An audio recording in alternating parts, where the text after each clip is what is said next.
everybody, and welcome back to yet another video here at the AGRISE YouTube channel. I am once again Ms. Sabata, and I am still standing in as a business tutor.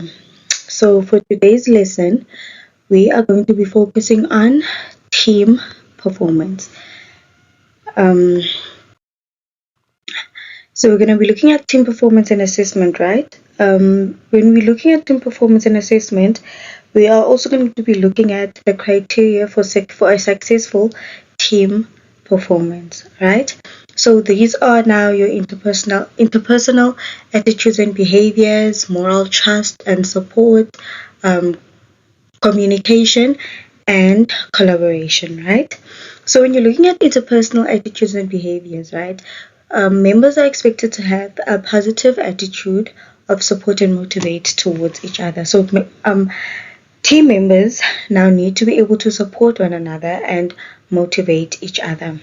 Good interpersonal relationships will ensure job satisfaction and increase team productivity. So this means that if team members are able to, if they have good interpersonal attitudes and behaviors, then they will ensure that every single team member is satisfied with their job, and this will then increase team productivity and morale.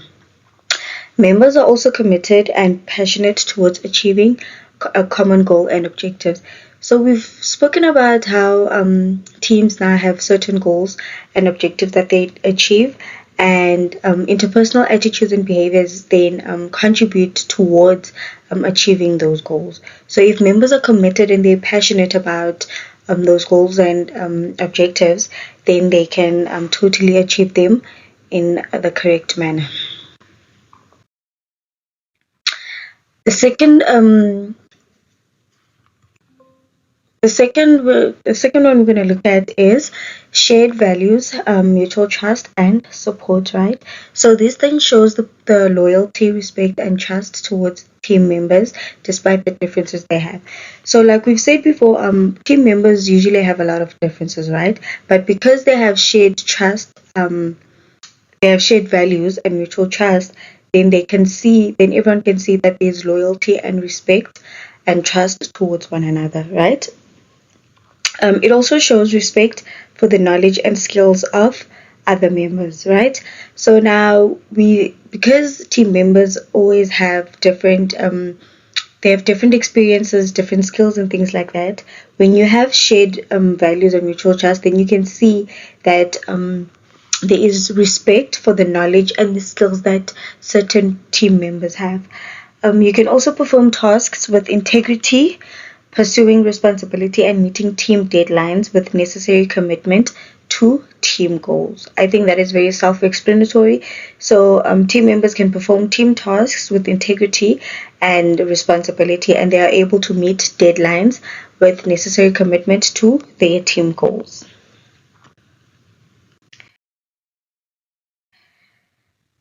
The next one we're going to be looking at is communication.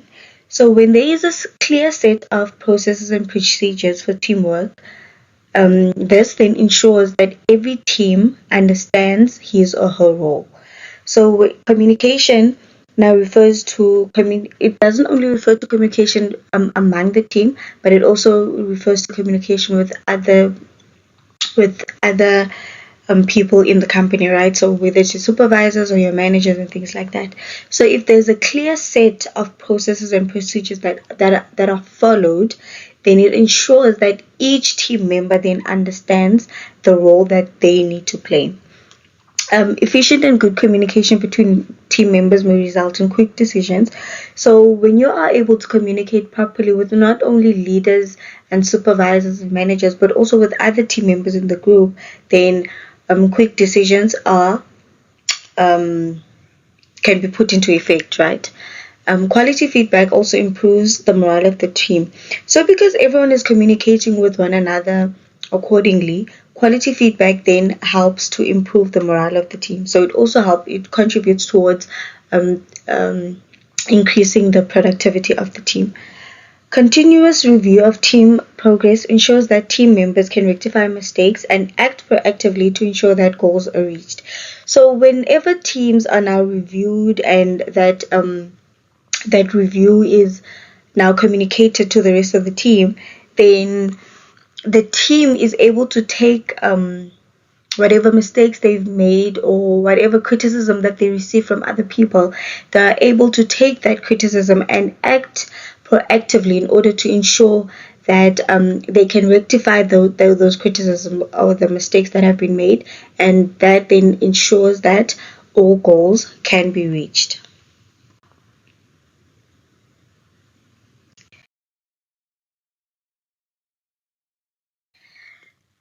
The next thing we're going to be looking at is cooperation and collaboration, right? So this clearly defined realistic goals are set so that all members know exactly what is to be accomplished.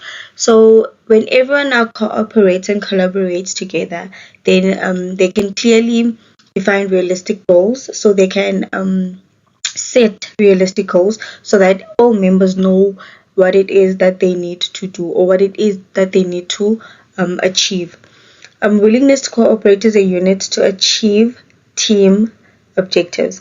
So, in order for a team to be successful, they need to be willing to cooperate as a unit. So, one person can't just go out on a limb and do something on their own.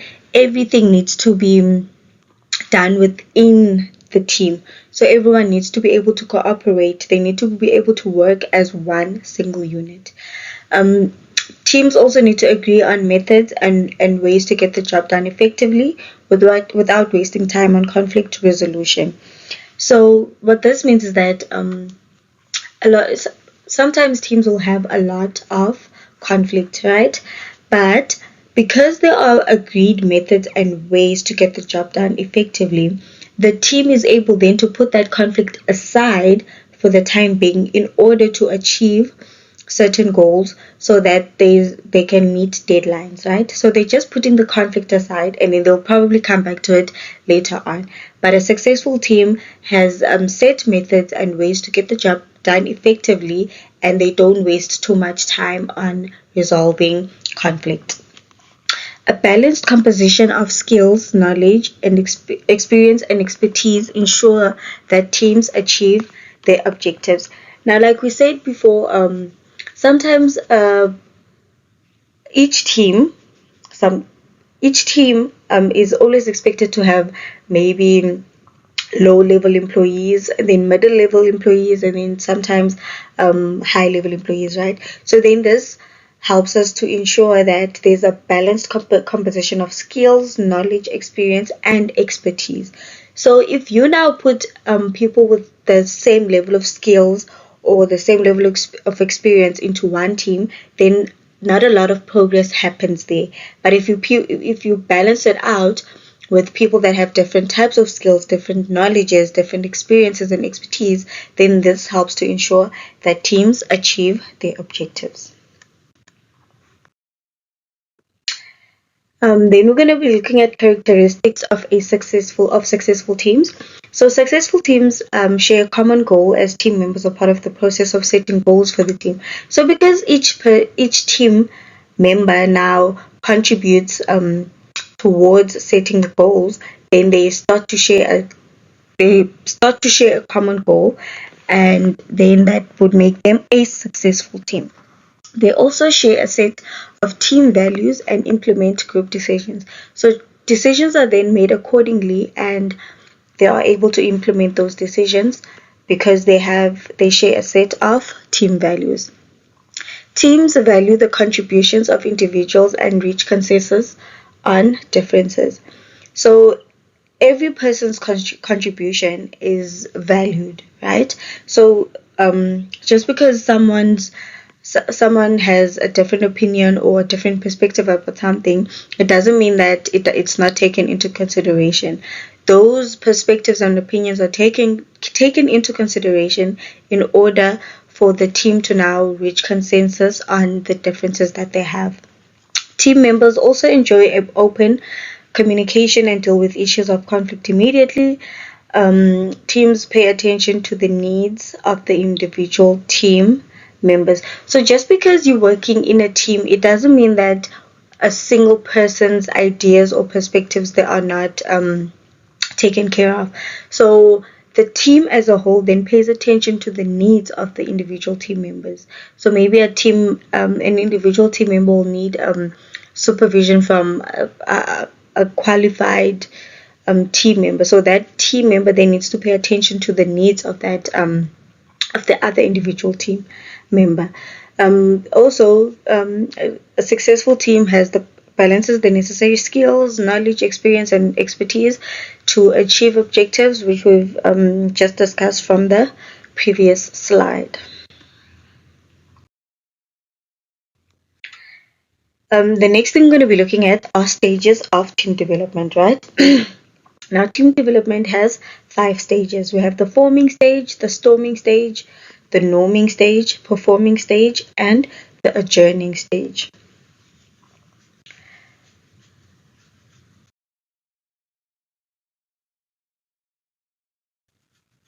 The first stage we're going to be looking at is the forming stage, right? So here, team members get to know each other and accept their roles in the team. So individuals then gather information and impressions about each other and the scope of the task and how to approach it, right? Now, this is a very comfortable stage to be in because people focus on being busy with things such as team and organization. So they focus on who does what, when to meet up. So people are just now they're starting to be assigned to certain roles, like who's doing this and when are we meeting up, where are we meeting up, the time and venues and things like that. So this will happen in the forming stage.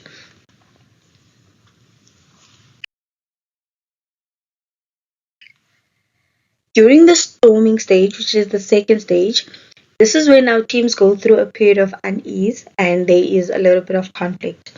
So now different ideas from team members will compete for consideration. So team members then open up to each other and confront each other's ideas and perspectives. In some instances, storming can be resolved quickly, but in others, the team never leaves the stage, right? So during the storming stage, um, ideas will be thrown around, right? So different ideas are thrown, and now everybody's competing for their ideas to be taken for consideration, right? And then now, obviously, there's going to be conflict. There's a period of unease and conflict because now different perspectives and knowledges and skills and everything is just coming together and clashing as one. So this phase can become destructive for the team and will negatively impact team performance if it is allowed to get out of control. So this is one of the reasons that a lot of the times a team will have a leader so that they can prevent such things. So they try their hardest to prevent the the destruction of the team. Yeah. So then some members tolerate each other to survive this stage. So because now everyone has different ideas and everything like that, then they start to dislike one another and things happen, and then some team members are then forced to tolerate one another in order for the team to survive this stage.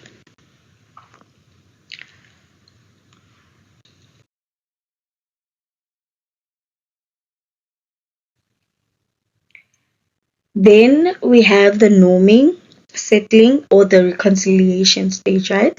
This is when our teams come to an agreement and they reach a consensus. So now, obviously, roles and responsibilities are now clear and accepted. So everyone now has a specific role and they have specific responsibilities that they need to focus on. So processes, working styles, and respect then develop amongst members. Team members also have the ambition to work for the success of the team. So conflict may occur, but since there's commitment and unity, the team does remain strong. So during the stage now, it's during the stage, a lot of it is about people accepting their roles and responsibilities. So now people are starting to put their differences aside and they're coming to an agreement and they're reaching a consensus. They're reaching a peaceful stage where now everybody can start to understand their roles and responsibilities, and then they put into production the processes and working styles that they're going to use, and then now respect will then develop amongst team members.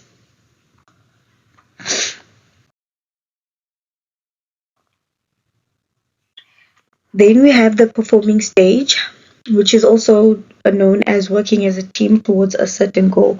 So during this stage, team members are now aware of strategies and the aims of the team. So they have direction without the interference from the leaders. So now we're not saying we're taking the leader out of the equation completely, but the team has direction without too much interference from the leader. So processes and structures are then set. Leaders also delegate and oversee the processes and procedures. So now here, differences among members are appreciated. So instead of everyone now having conflict with one another, differences here are appreciated and they're used to enhance the team's performance and to increase team productivity. And the last stage we're going to be looking at is the adjourning slash the morning stage. So the focus here is on the completion of the tasks and ending the project. So now the team here, so breaking up the team may be traumatic, right? So because everyone has now been working together for a long time and everyone is used to working in a team, or they're used to other people in the team, breaking up the team may be traumatic because other team members may find it difficult to perform as individuals once again. So yeah, then all tasks also need to be completed before the team is finally dissolved. So before the team is broken up, all the tasks need to be completed. So the last thing we're going to be looking at is the importance of team dynamic theories in improving team performances, right? So team dynamic theories explain how effective teams work and operate. So businesses allocate tasks. So businesses they are then able to allocate tasks according to the roles of team members. Team members can also maximize performance as tasks are allocated according to their abilities, skills, attributes, and personalities. So, in order to improve team performance, team members need to be allocated according to their abilities, skills, attributes, and personalities. Um, Team members with similar strengths may compete for team tasks and responsibilities that best suit their abilities and competencies. And then theories also assist team leaders to understand the personality types of team members so that tasks are assigned more effectively. So conflict may be minimized when team members perform different roles. So here what we're looking at is how effective teams work, right? So in order for a team to be effective, team members need to be allocated according to the different abilities and skills or attributes that they have. They also need so also we can look at how sometimes team members with similar strengths they can also compete for team tasks, right? So now everyone can compete for tasks that they feel that they are able to do. So now if two people have similar skills, attributes, or abilities, and they feel like they can do something, so now they can fight, and then the person with the best who and the person who best suits the role will then take over there.